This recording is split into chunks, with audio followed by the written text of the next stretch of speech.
En este vídeo vamos a ver cómo aplicar el contraste de hipótesis para dos grupos relacionados o emparejados en el software JASP.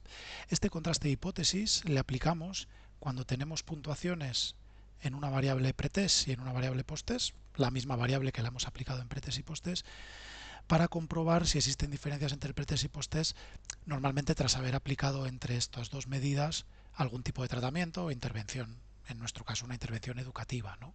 Por lo tanto, nos va a servir para saber si ha habido un cambio o una evolución en un grupo en cuanto a la variable dependiente que nosotros nos interesa medir el cambio a partir del tratamiento que nosotros hayamos aplicado. Bien, en este caso nosotros en la base de datos tenemos una variable que se llama pretotal y otra que se llama posttotal. Son variables que se han medido en el grupo de 260 estudiantes de la base de datos que hemos venido utilizando durante todos estos vídeos, ¿verdad? Y que miden las competencias emocionales de los estudiantes antes y después de aplicar un tratamiento, un programa para la mejora de estas competencias. Por lo tanto, hemos medido con una escala validada y estandarizada el nivel inicial de competencias emocionales de un grupo de estudiantes.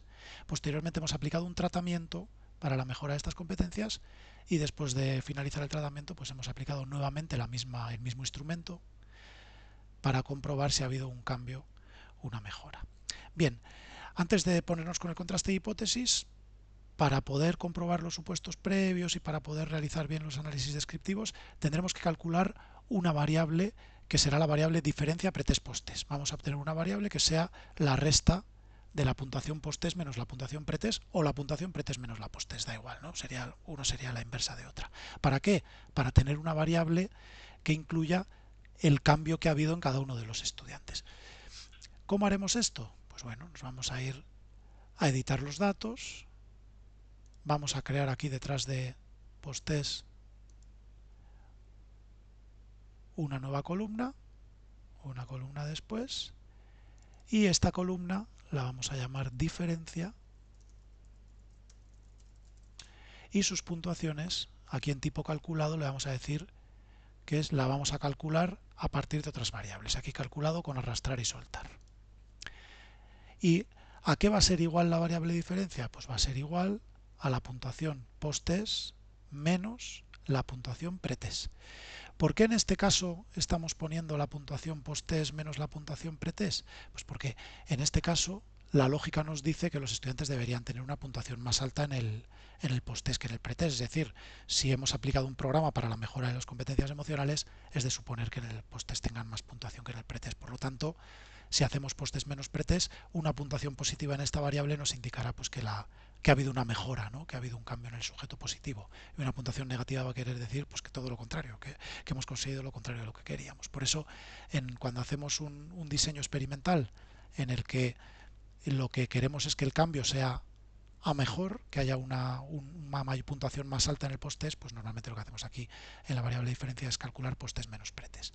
Le vamos a dar aquí a calcular y una vez que le hemos dado ya podemos cerrar esto, aplicamos y ya tenemos una variable diferencia. Por ejemplo, el primer sujeto 39 menos 32 tuvo una mejora de 7 puntos en sus competencias emocionales, el segundo tuvo una pérdida de 12 puntos, etcétera, etcétera, etcétera. Aquí tenemos a todos. Bueno, los resultados ya vemos que son bastante cambiantes entre unos estudiantes y otros. Bueno, vamos a volver entonces a analizar, ya hemos hecho en editar datos lo de añadir la variable diferencia y recordemos los pasos que tienen todos los contrastes de hipótesis y este no es una excepción. En primer lugar, tenemos que hacernos la composición del contraste o nuestras cuestiones iniciales. En este caso nuestra hipótesis inicial, ¿verdad?, será que el nivel de competencias emocionales de los estudiantes será significativamente superior o será superior tras recibir el tratamiento en el posttest que en el pretest. El siguiente paso que vamos a hacer a continuación será realizar los análisis de los estadísticos descriptivos, posteriormente comprobaremos los supuestos previos y finalmente realizaremos el contraste de hipótesis apropiado. Así que venga, vamos con los descriptivos. Vamos a añadir entonces la puntuación del pretest, la del posttest y también la de la diferencia para analizar un poquito estos resultados. Y en los estadísticos, media, mediana, desviación típica, simetría y kurtosis. El mínimo y el máximo en este caso lo vamos a quitar para eliminar un poco de complejidad en la tabla. Bien, pues aquí tenemos los resultados. La mediana, fijaos que es un poquito más alta en el post-test y la media es un poquito más baja. Aunque en la diferencia a la mediana, porque aquí no tenemos la propiedad conmutativa, en la diferencia a la mediana es menos 1, por lo tanto parece que tampoco ha habido un cambio a mejor, ¿no? Mientras que en la media el cambio ha sido a peor, es decir, el nivel de competencias emocionales es más bajo en el post-test que en el pretest. Primer golpe que nos llevamos, probablemente el tratamiento que hayamos aplicado no, bueno, probablemente no, seguro que no ha sido efectivo a nivel de media, porque la media es más baja en el post-test, ¿no? Por otro lado, la desviación típica en ambos casos pues está alrededor de 7 puntos, son desviaciones similares, es una desviación bastante grande, alrededor del 36 y pico de cada uno de los grupos, por lo tanto un cambio de 0,12 puntos pues se puede considerar un cambio muy pequeño, ¿no? Y posteriormente, eso pues, se ve reflejado en la diferencia, evidentemente, este menos 0,127 es igual a 36,73 menos 36,86. Bueno, con todos los decimales, aquí ya solo nos da 2 decimales, pero si tenemos en cuenta todos los decimales, pues sería este valor. Y por otro lado, tenemos que tener en cuenta que el supuesto de normalidad en el contraste para dos grupos relacionados se hace sobre la variable diferencia, porque lo que interesa es comprobar el cambio de cada sujeto. Entonces nosotros en este contraste de hipótesis lo que utilizamos es la variable diferencia y comprobamos a ver si esta diferencia media o mediana se puede considerar 0, caso en el que diríamos que no habría diferencias entre el pretest y el posttest, o si se puede considerar diferente de 0, pues diríamos que sí que hay diferencias significativas. Por lo tanto, la asimetría y la kurtosis en el contraste para dos grupos relacionados siempre lo tenemos que mirar en la variable diferencia. Y en este caso vemos que la asimetría es cercana a 0, un poquito por encima, un poco de asimetría positiva, y la kurtosis es mesocúrtica pero también bajita. Vamos a ver el diagrama, el histograma para la variable diferencia, para verlo un poquito más claro, a ver si a nivel descriptivo podríamos entender que sí que tenemos normalidad. Aquí tenemos el gráfico, efectivamente un poquito de asimetría positiva, tendencia más a puntuaciones bajas, pero con una distribución, vamos a poner el diagrama de densidad, con una distribución muy parecida a la distribución normal. Por lo tanto, probablemente sí que tendremos distribución normal y podremos aplicar un contraste de hipótesis paramétrico. Así que vamos a comprobar, una vez vistos estos estadísticos descriptivos, vamos a comprobar el test de normalidad. Nuevamente se utiliza Shapiro-Wilk y en este caso la hipótesis nula tendremos que decir que la forma de la variable diferencia es igual a la distribución normal y como hipótesis alternativa pues que la forma de la variable diferencia es distinta a la distribución normal. En este caso la puntuación pretest menos posttest, ¿no? Podríamos ponerlo también de manera matemática si pusiéramos la pretest menos posttest es igual a la distribución normal o posttest menos pretest es igual y es diferente a la distribución normal. Bien, pues nada, vamos a comprobar estos supuestos previos. Para comprobarlos ya sí que nos podemos ir a la ventana del contraste de hipótesis. En este caso tenemos que ir a contraste T para muestras emparejadas. Recordad siempre dentro de clásico, no dentro del bloque bayesiano. Así que seleccionamos contraste T para muestras emparejadas. ¿Y cómo añadimos aquí el pretest y el posttest? Pues fijaos. Vamos a añadir primero el posttest para seguir la misma lógica de cómo hemos calculado la diferencia. Y después el pretest. Y así estamos calculando posttest menos pretest. Aquí nos lo pone. Bien, primer paso. Antes de hacer el contraste de hipótesis, vamos a quitarlo. Tenemos que comprobar el supuesto de normalidad. Así que seleccionamos la normalidad y aquí lo tenemos.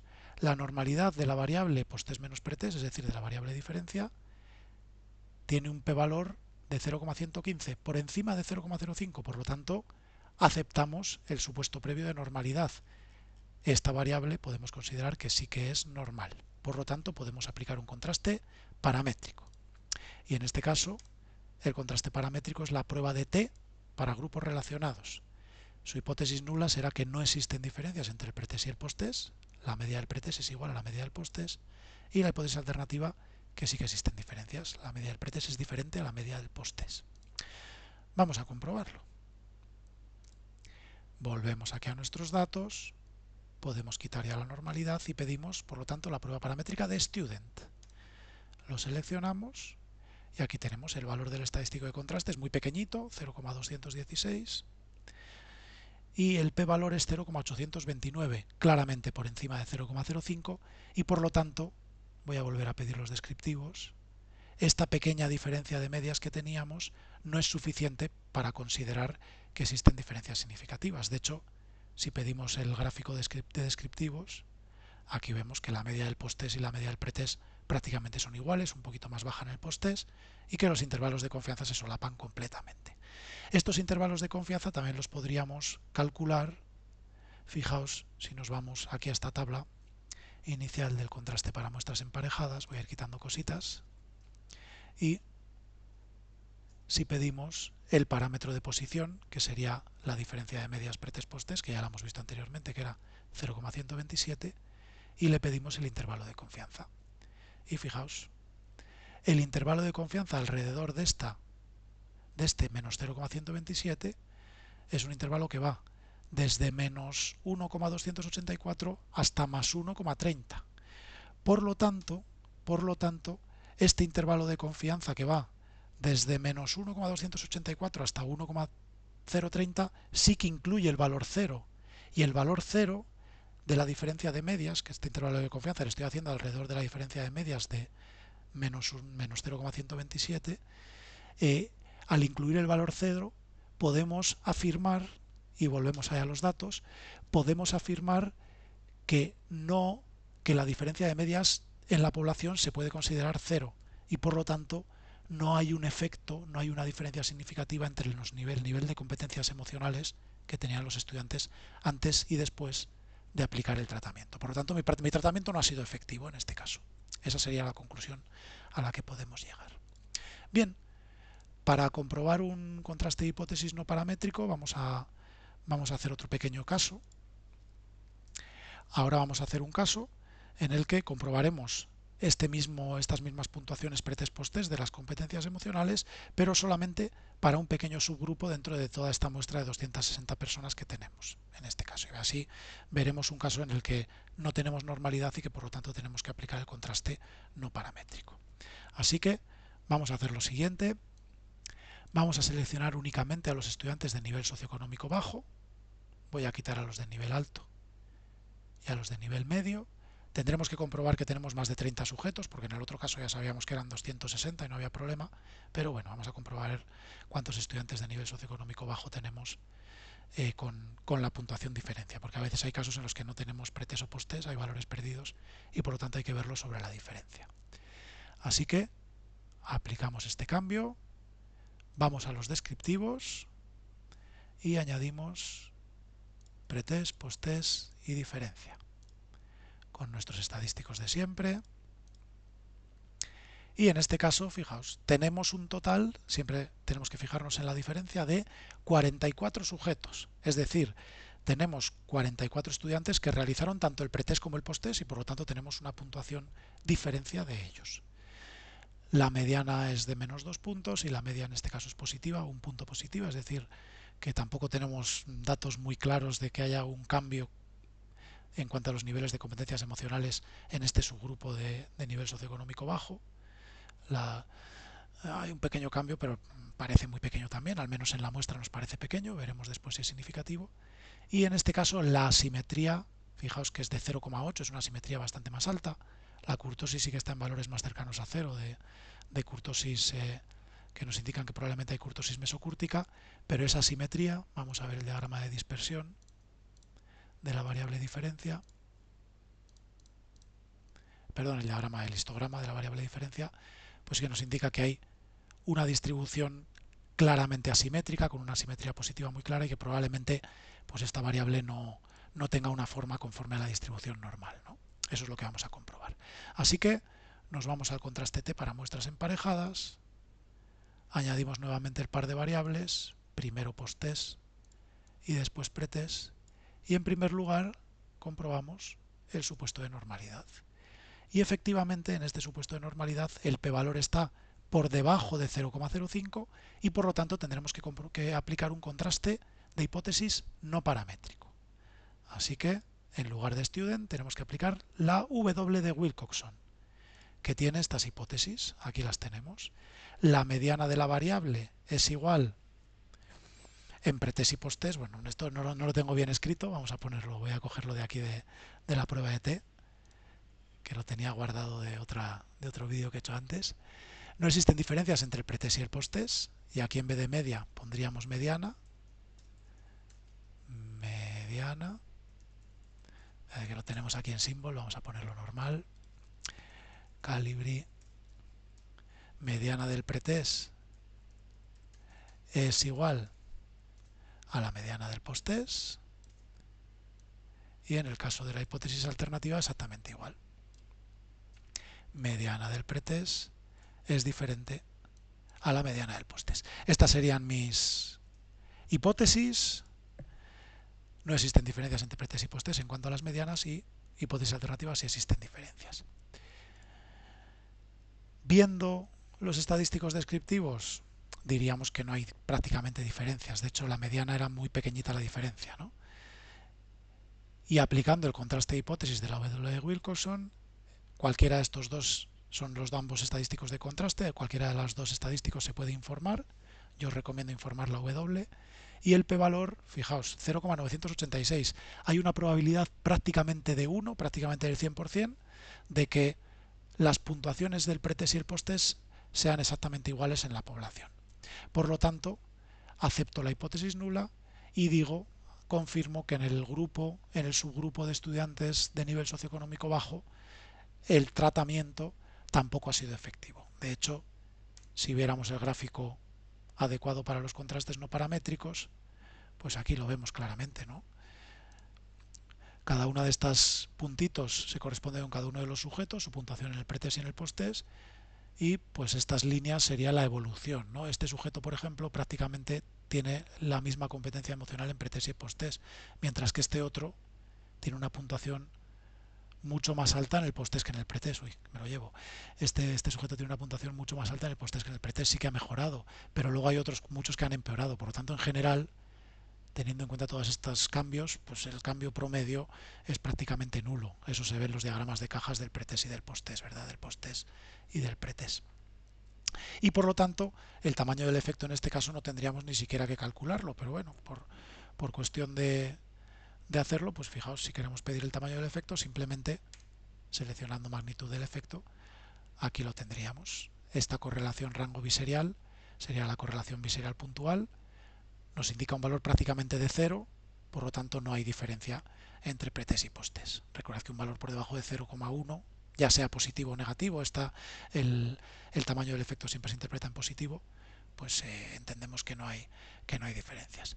Y si hiciéramos el contraste paramétrico, el tamaño del efecto que nos saldría sería la D de Cohen, que en este caso pues también está en valores muy bajos, ¿no? La interpretación de la D de Cohen, recordad que es un poco distinta, pero bueno, un valor de 0,120 también es un valor que se puede considerar tamaño del efecto nulo. ¿Por qué? Porque no hay diferencias entre el pretest y el posttest, básicamente. Bueno, pues hasta aquí este vídeo del contraste para dos grupos relacionados o emparejados, que lo utilizamos, recordad, normalmente en los diseños experimentales cuando tenemos un pretest y un posttest.